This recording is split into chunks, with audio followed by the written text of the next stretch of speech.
ahead. Hello, I'm Sarah Smith, and I will be talking to you today about sickle cell disease. So, first we're going to talk about what is it. So it's basically like the baseline is a genetic disease in which the normal red blood cells, hemoglobin, will mutate into a sickle cell shape.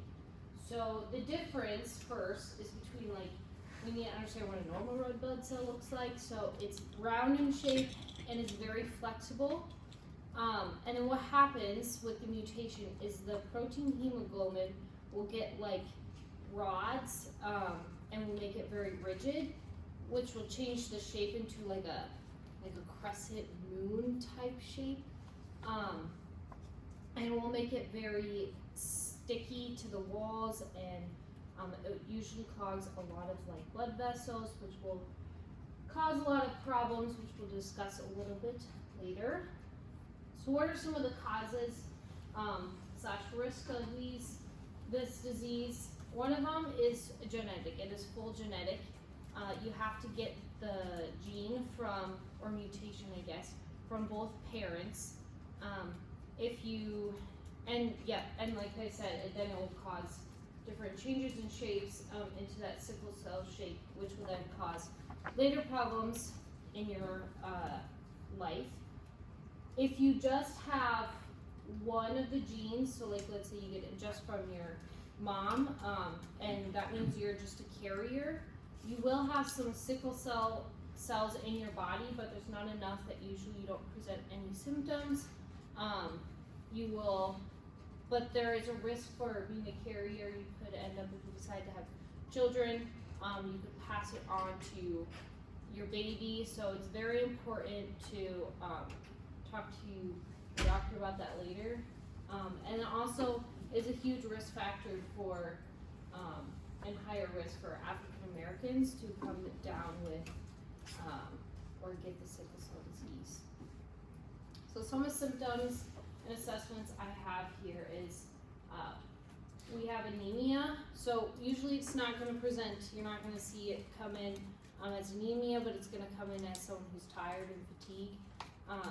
What's happening is the blood vessels, normal blood vessels last about a while, so like, I don't remember exactly, but it's 100 some days in there. But a sickle cell will last from like 10 to 20 days, and then it will burst. And so what happens is you end up in a depletion of oxygen in your body. So that will end up making you feel fatigue. Jaundice also presents itself. There's also vision problems because usually the little blood vessels to your eyes, those become blocked. There's swelling, like again, blocked blood vessels swelling to the hands and the legs. There's infection, there's stunted growth.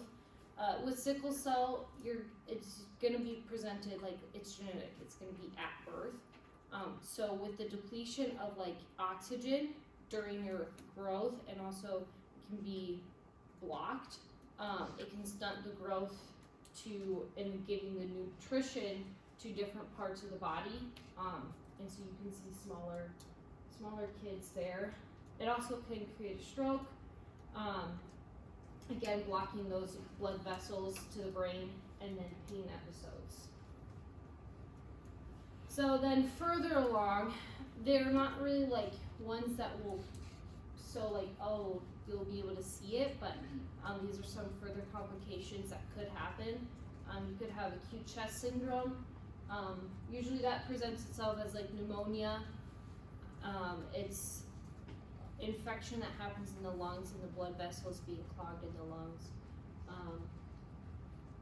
You will have leg ulcers, organ damage, like again, the oxygen depletion, pregnancy complications, if there's not enough oxygen and nutrients going back and forth, there's more likely to miscarry and other type of problems for the mom and the baby.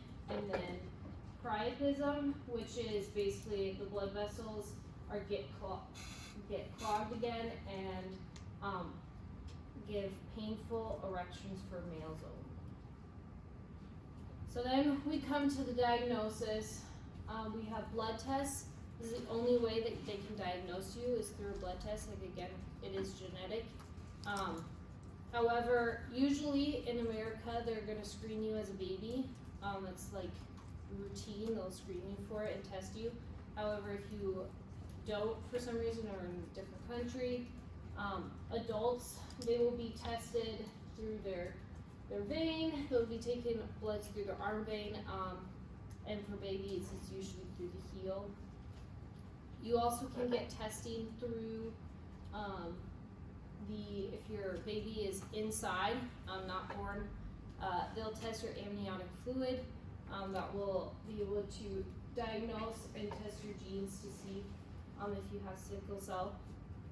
I put ultrasound and stroke on there. It's not necessarily like the diagnosis, but it is one of the tests they can do. They can kind of screen to see how likely you are to get a stroke, so they can watch for that. So they'll do an ultrasound. They also, if you are a carrier or want to find out if you are, they'll do some type of genetic testing. They'll refer to see how likely you are to pass it on to your kid if you decide to have one. So the treatments for it, there's sometimes a cure, and usually this is if it's early enough in the child's life. Sometimes a stem cell transplant can cure the child, and also along with blood transfusion. However, it's not very likely that it does. Some usually still get some stem cell transplants and blood transfusions, but usually the treatment for sickle cell is through immunizations and medications. So making sure you get those vaccines and for your child, and then some for as an adult throughout your life. And then medications, which would include just as managing the symptoms.